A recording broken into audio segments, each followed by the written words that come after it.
Everyone keeps talking about how Encanto doesn't have a villain. Well, everyone is wrong. Dolores is the villain of Encanto, and I'm about to prove it.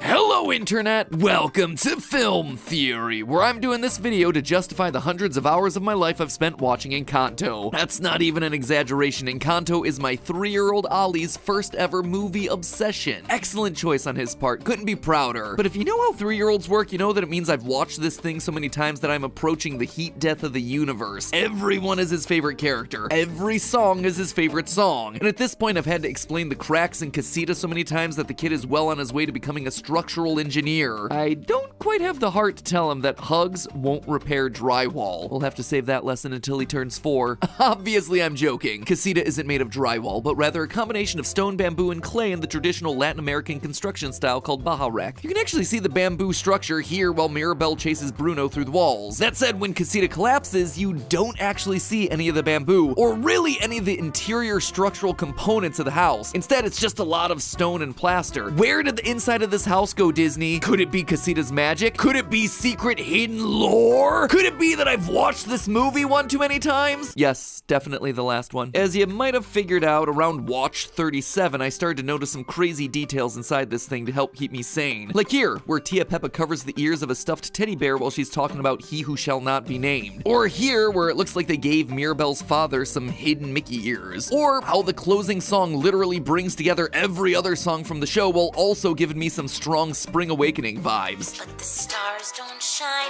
they burn. All the things his mama.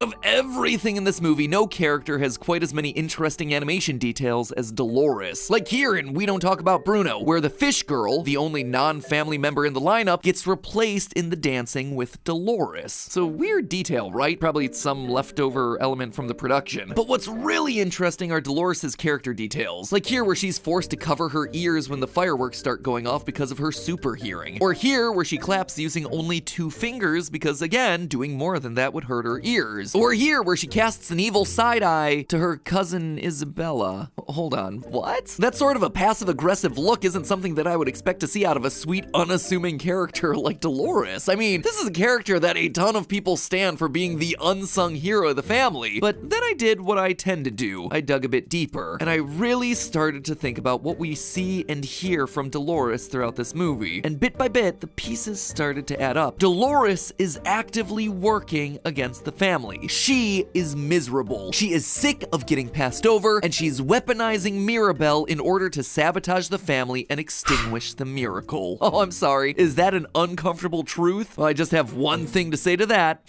Let's start off with some of the details I already mentioned about Dolores' gift. We're told in the opening song that because of her super gift of hearing, she... And it doesn't seem to be much of an exaggeration, as we see that she's able to hear conversations happening elsewhere in town, likely behind closed doors. Dolores, do we have a date? Tonight, he wants 5 babies. And while that seems like it'd be a cool power in theory, in actual practice, this thing would be miserable. Her sound sensitivity doesn't seem like it's able to turn off, as it makes her actively recoil when things like fireworks go off around her. As a result, we see that she's constantly hearing information that she doesn't want to be picking up. No one has to know. I know.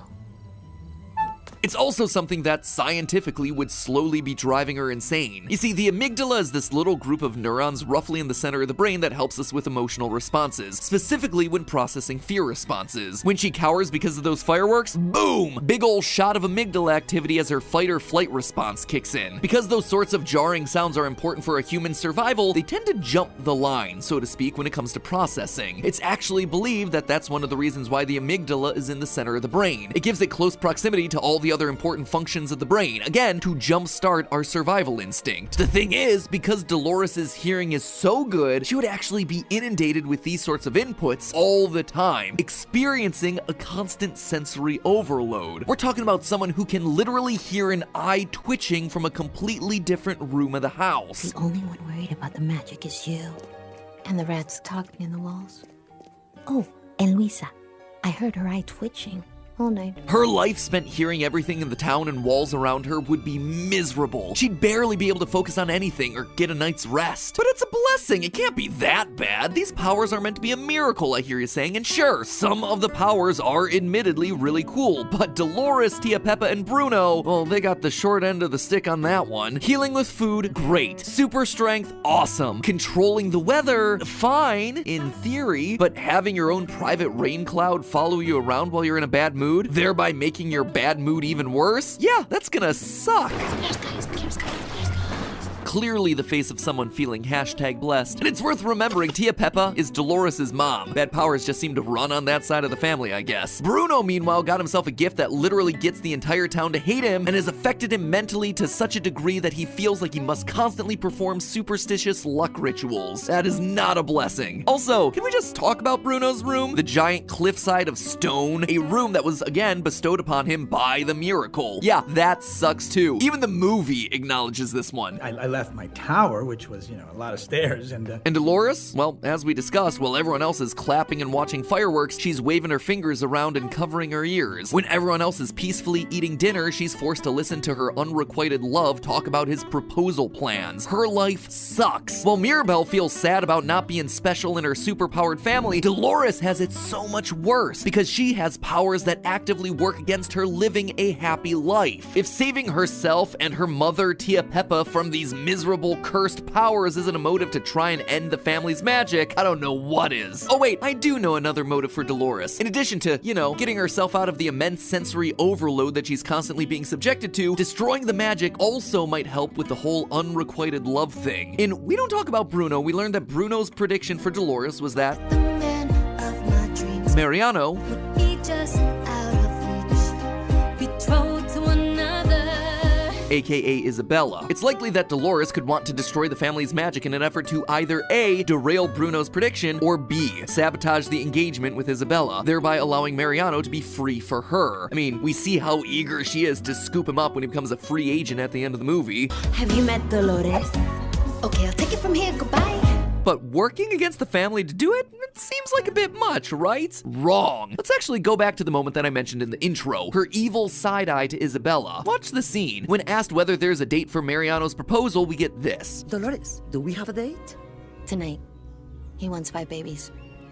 And pause. In this one look, we actually get a huge revelation about Dolores' motivations in this movie. She's not just sad about Mariano marrying someone else, she actively resents Isabella's relationship with him. In fact, the way I see it, she might have even made up the whole "he wants 5 kids" line in order to freak Isabella out, maybe even scare her away. It does seem to have quite the impact. And if you think, well, that's too sinister of a move for her, really it's not. From the opening moments of the movie, Dolores is established to be very self-serving. When the children of the town are harassing Mirabel about her gift, something that Mirabel is clearly uncomfortable admitting based on her whole song and dance trying to deflect away from their questions, Dolores just pops out and exposes her with nothing but a shrug. Later, when Mirabel's trying to hype Dolores up with Mariano, she literally just shoves her out of the way. And that's just the petty stuff. What about all the times that she actively goes out of her way to explicitly sabotage members of her family? Look at the information that she does and doesn't choose to withhold in the movie. At the proposal dinner, it's Dolores who decides to start the chain of events that makes the night into a mess. Despite knowing the chaos that it would cause, she actively passes on the information about Mirabel finding the vision the first opportunity that she gets. And instead of staying quiet, at the climax of the meal, she blurts it out. You never found Bruno's vision. She's in it. She's gonna destroy the magic, and now we're all doomed. Why? Why would she do this? Because she's a gossip that has no self-control? No, that's not a good enough reason. In fact, the movie tells us exactly what's going on a couple minutes prior. Go back to the lyrics of We Don't Talk About Bruno. In the final round, while everyone's singing a reprise of their earlier verses, it's tricky to make out Dolores' lyric, but her words actively change from the first time she sang it. The first time it goes, "He told me the man of my dreams would be just out of reach, betrothed to another. It's like I hear him now." But when she sings it again, it changes. "He told me the man of my dreams would be just out of reach, betrothed to another, and I'm fine, and I'm fine, and I'm fine, and I'm fine." She repeats it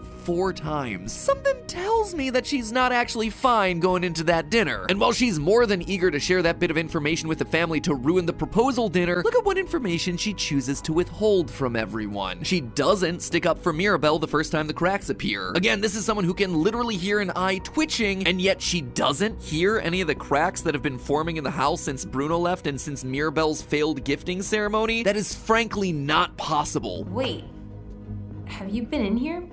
Patching the cracks? It means that she's willfully hiding that information. And speaking of willfully hiding information, Bruno in the walls. While the rest of the family thinks that he disappeared or ran away, Dolores knows that he's been hiding in the walls for years. So I knew he never left, I heard him every day. And yet again, she never reveals that information to anyone. A human being, her own family member, is living in the walls of her house and she does nothing about it. My guess is that it's because he's the one who predicted that she'd suffer and be overlooked. But regardless the reason, you gotta admit, that is cold. But do you want the biggest proof that this is intentional, not just me overthinking some random moments in the movie? Look at the final door. When Casita collapses, everyone loses their powers. And all of a sudden, Dolores' life is on the up and up. She and her mother no longer have to deal with their awful curse powers. She's finally able to be seen by the man of her dreams. Dolores, I see you. And I hear you. Yes! But then, after they rebuild Casita, the Madrigals get a new door that depicts the entire family excited that the magic has returned. Everyone is happy in this door picture with an upturned mouth. Everyone except for Dolores. Eyes downcast and literally the only person without an upturned mouth. It is weird. It is a really strange detail in a series of strange details all around this character. Here's the TLDR, friends. Dolores is old enough to know about Bruno's prediction. In fact, she knows that Mirabel is somehow connected to all the cracks in the walls, and that the family is scared of Mirabel killing the miracle. And knowing that, notice who knocks over the first domino. Dolores. She's the one that points Mirabel in the direction of Luisa. She's the one that continues to sow family discord by dropping truth bombs during important dinners. She's the one actively concealing the cracks while also covering up family members living in the walls. She's the one made miserable by her power and the one forced to live in jealousy of her cousin. And she's the one, the only one, to look sad on the final door when everyone's powers return. In storytelling, a villain is a character whose actions oppose the positive resolution of the plot. Everything Dolores does and doesn't do throughout the movie actively drives more cracks into the house and goes to extinguish the miracle. If that, my friends, isn't a villain, I don't know what is. And that, theorists, is how the Casita crumbles.